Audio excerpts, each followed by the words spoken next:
যারা 90s kids বা 90-এর দশকের শৈশব কাটিয়েছেন তাদের কাছে ঈদ ছিল সুতীব্র অপেক্ষার এক জাদুকরী নাম। সেই উৎসব কেনা যেত না, ওটা যাপন করতে হতো। গ্রামের মেঠোপথ কিংবা আলো বাতাস ছুঁয়ে থাকা সেই অপ্রতিরোধ্য শৈশব আজ এক বিলুপ্ত প্রায় প্রজাতি।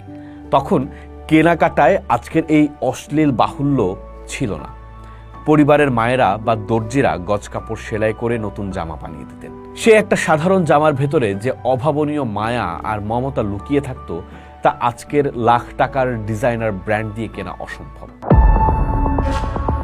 রমজানের শেষ বেলায় পশ্চিম আকাশে এক ফালি বাঁকা চাঁদ, আর রেডিও টেলিভিশনে কাজী নজরুলের সেই কালজয়ী সুর। ওমন রমজানের ওই রোজার শেষে বাঙালি মুসলমানের জীবনে একসময় এক গভীর আত্মিক দোতনা নিয়ে আসতো। কিন্তু 2026-এর এই যান্ত্রিক ও ডিজিটাল হাইওয়েতে দাঁড়িয়ে যখন আমরা পেছনে তাকাই, তখন একটি রূঢ় সত্য আমাদের সামনে নগ্ন হয়ে ধরা দেয়।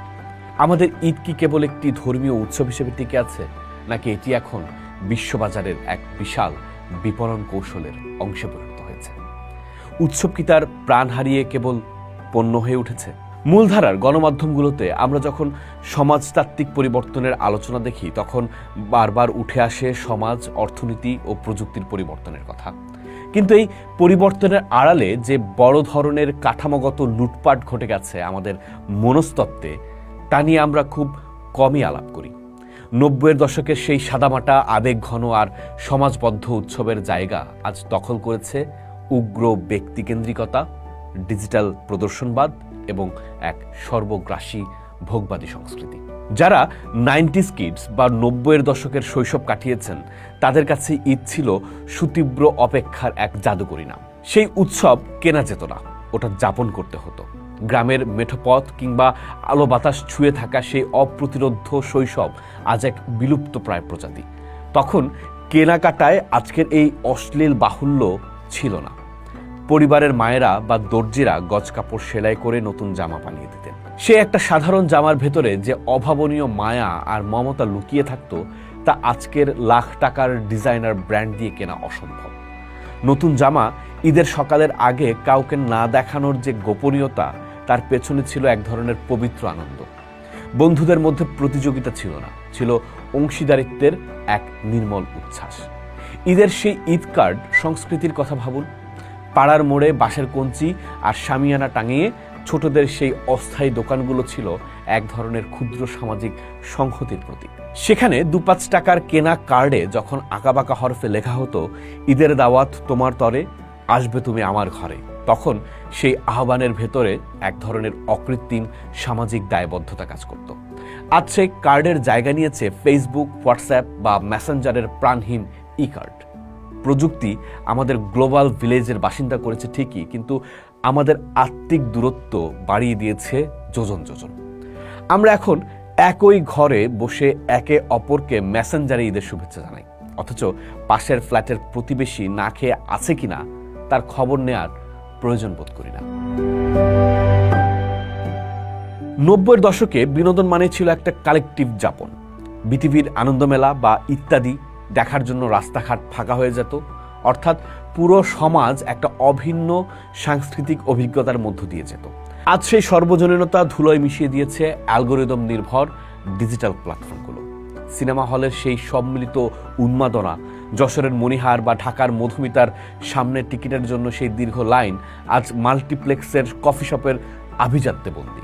এখনকার সময়ের ঈদে বরবাদ বা প্রিন্সের মতো সিনেমাগুলো বড় পর্দায় দর্শক টানছে ঠিকই, কিন্তু সেই যে সাধারণ মানুষের সিনেমা হল, সিঙ্গেল স্ক্রিনের সেই আমেজ, তা আজ ওটিটি প্ল্যাটফর্ম আর স্মার্টফোনের ক্ষুদ্র স্ক্রিনে ব্যক্তিগত বিনোদনে পরিণত হয়েছে। উৎসব এখন আর আমাদের মেলায় টানে না, বরং আমাদের ড্রয়িং রুমের সোফায় একা করে ফেলে। ঢাকার 400 বছরের পুরনো ঐতিহ্য, ঈদ আনন্দ মিছিল বা চট্টগ্রামের পতেঙ্গা সৈকতে ভোজন রসিকদের ভিড়, এগুলো এখন কেবল কিছু দৃশ্যমান ইভেন্ট। ঐতিহ্যের এই পুনর্জাগরণ অনেক সময় এক ধরনের মেকি প্রদর্শনীতে রূপ নেয়, যেখানে আমরা নিজেদের শেকড় খোঁজার চেয়ে স্মার্টফোনের ক্যামেরায় ফ্রেমবন্দি করতেই বেশি ব্যস্ত থাকি। রাজশাহীর সিল্কের পাঞ্জাবি কিংবা খুলনার রূপসা তীরের শান্ত আড্ডা সবই এখন সোশ্যাল মিডিয়ার স্টোরি বা রিলস তৈরির কাঁচামাল। সবচেয়ে ভয়াবহ পরিবর্তনটি ঘটেছে আমাদের অর্থনৈতিক ও শ্রেণী কাঠামোয়। বর্তমানের আকাশচুম্বী মূল্যস্ফীতি আর দ্রব্যমূল্যের ঊর্ধ্বগতি সাধারণ মধ্যবিত্ত ও নিম্নবিত্তের ঈদ আনন্দকে কেবল ম্লান করেনি, বরং তাদের ভেতর এক ধরনের হীনমন্যতা তৈরি করেছে। আগে প্রতিবেশী বা অসচ্ছল আত্মীয়দের বাড়িতে বাটি ভরে সেমাই পাঠানোর যে রেওয়াজ ছিল, তা ছিল এক ধরনের নীরব সামাজিক পুনর্বণ্টন ব্যবস্থা।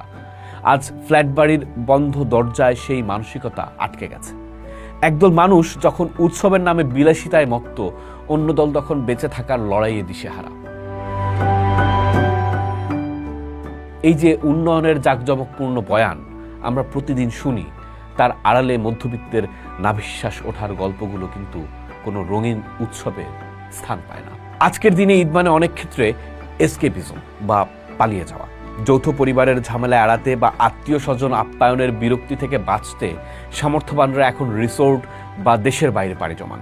অর্থাৎ উৎসবের যে মূল দর্শন ছিল, সবাইকে নিয়ে একসঙ্গে থাকা, পুঁজিবাদ আমাদের সেখান থেকে সরিয়ে নিয়ে ব্যক্তিস্বার্থের নির্জনতায় বন্দী করেছে। পরিশেষে বলা যায়, ঈদ তার আবেদন হারায়নি, তার রূপান্তর ঘটেছে একটি ভয়ঙ্কর ভোগবাদী দিকে। 90-এর দশকের সেই সাদামাটা ঈদের নস্টালজিয়া হয়তো আজ আমাদের দীর্ঘশ্বাস বাড়ায়, কিন্তু তার চেয়ে বড় চিন্তার বিষয় হলো, আমরা কি আমাদের আগামী প্রজন্মের হাতে এমন এক উৎসব তুলে দিচ্ছি যেখানে মানুষ নয়, কেবল পণ্যই মুখ্য? সাম্য ও ভ্রাতৃত্বের সেই পুরনো সুর কি কেবল ঈদগাহের কাতারে সীমাবদ্ধ থাকবে, নাকি বাস্তব জীবনেও তার প্রতিফলন ঘটবে? এই প্রশ্নের উত্তর খুঁজতে হলে আমাদের বাজারের মায়া কাটিয়ে আবার মানুষের কাছে ফিরে যেতে হবে। শিকড়হীন এই ডিজিটাল ঈদ আমাদের যত বেশি রং দেখাক না কেন, আত্মিক শান্তি কিন্তু সেই সাদামাটা সমাজবদ্ধ জীবনের ভেতরেই রয়ে গেছে। পোস্ট দেখুন, ভাবুন, করুন, থাকুন পোস্টের সাথেই।